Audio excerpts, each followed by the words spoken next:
So Colby was put on a CPAP full face mask. He's got his headgear on, and we've attached the straps with equal pressure on both sides. As you can see, there's fogging on exhalation on the mask, and when he breathes in and out, the little valve here flaps open and closed. Take a big deep breath, Colby, and then blow all the way out.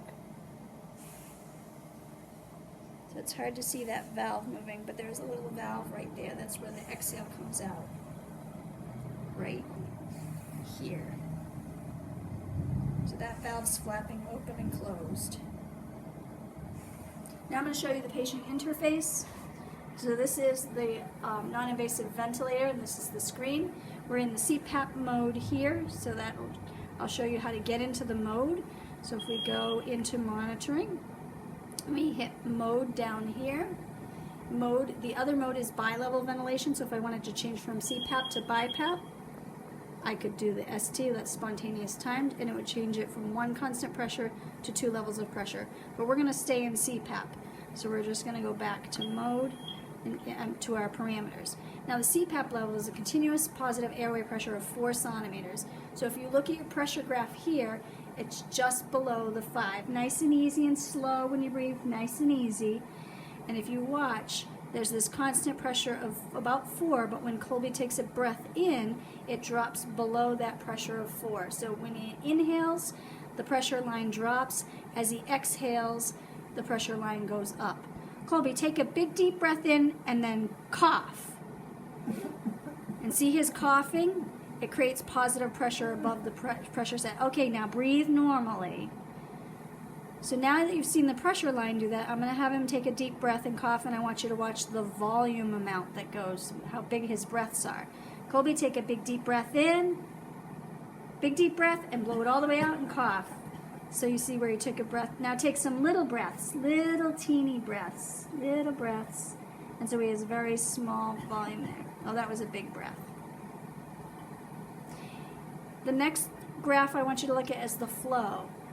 Colby, take a big fast breath in, go really fast. Good. And you see how the flow can increase and decrease? So depending on whether he wants more air or less air, the flow is going to go higher or lower. The next thing on the screen you're going to notice are parameters that we're monitoring.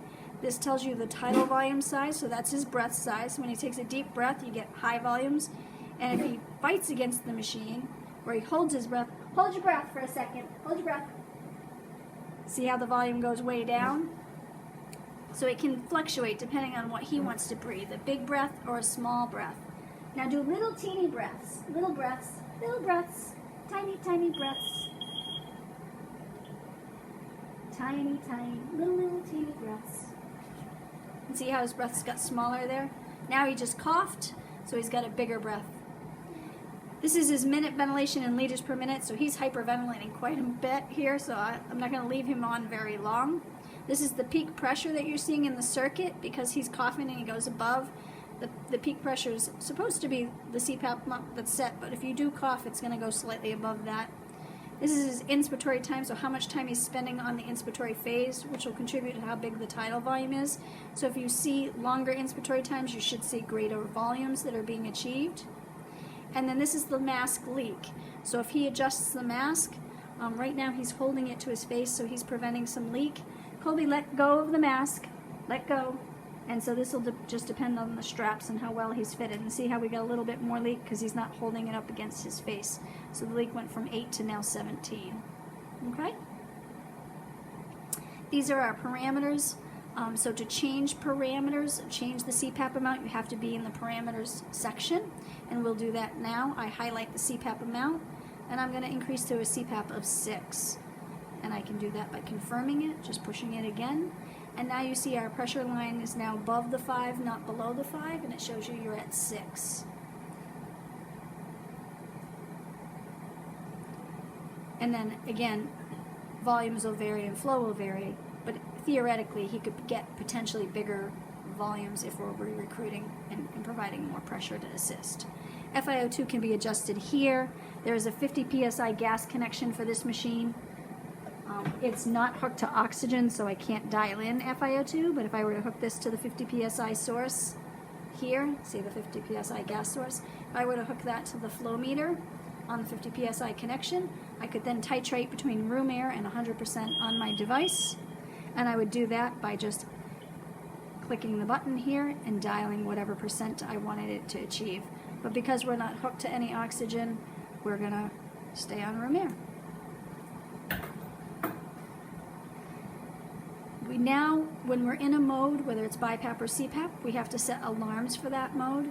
So for here, for safety, I'm gonna set a high pressure alarm. If he's set for a CPAP of 6, I could set the high pressure for 7 or 8. It's always a couple above and below. The low pressure can be disabled or it can be set. So we're at 6, I'm gonna set the low pressure for 4. That'll let me know if he disconnects and it's not reaching that CPAP of 6 that I intend on giving him, it will alarm. So what I'm gonna do is just disconnect him and show you how you'll see the pressure gets lost in the circuit, and then you'll see and hear the alarm. Okay? I'm also going to reset all the alarms so that there's no alarm going on at the moment. Nice and easy, Colbs. Okay? So I'm going to disconnect. You'll see a loss of pressure in the circuit. See how that pressure line dropped down? And then, actually I have the alarm silenced, so let me reset. You'll get an alarm notification for that, and there it goes. He's now hooking himself back up, and you can see that pressure line goes back up to the 6 where it's supposed to be set at. Okay? So that's my high and low pressure alarms. This is a low pressure delay, so how long do I want the machine to wait before it tells me there's a low pressure? So this will help if you have a leak in the circuit and you're losing some pressure transiently, but then the mask leak fixes itself. You don't want it to alarm after like 1 or 2 seconds. So typically we set a low pressure alarm at around 20 seconds. So 22 is a little high. The max is about 20 seconds. I'm just going to silence because he's coughing. Same thing for apnea. If the patient were to stop breathing and it doesn't sense the patient's respiratory rate, you can set apnea time and it will alert you that the patient's not breathing. This learn-based flows, if we're going to tee in a breathing treatment into the machine, it will then be able to calculate that excess flow that I throw into the circuit so that the constant pressure that's set will be maintained. Minute ventilation is what the patient's breathing, so I want to make sure the patient's breathing adequately because this is a CPAP mode. It's all the patient's own spontaneous breathing for this. So if I'm worried about the patient not breathing or having periods of apnea, I want to set a minimum minute ventilation for the patient to be doing or alert me that they're not doing that. So a minute ventilation that's normal. He's a normal patient, 5 to 7 liters, so 6 is perfectly fine. And as you see, he's doing 8, so he's doing well over that right now. High respiratory rate. When patients are on masks like this, they tend to breathe a little more frequently than normal.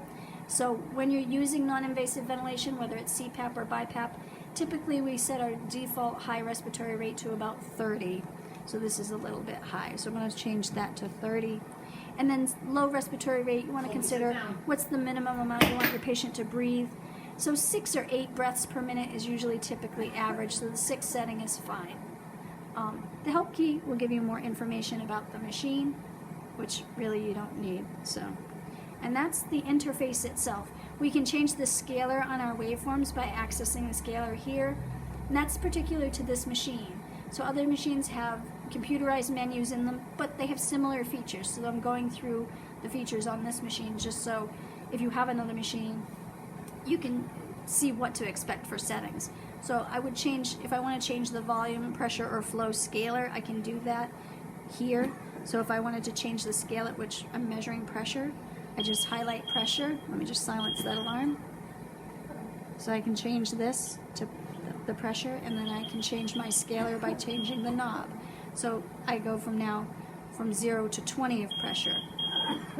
Here I have a 0 to 15 scaler, and if I wanted to keep it right around that 6 of CPAP, I could do the 0 to 10, and it's easier to see the 6 centimeters of pressure.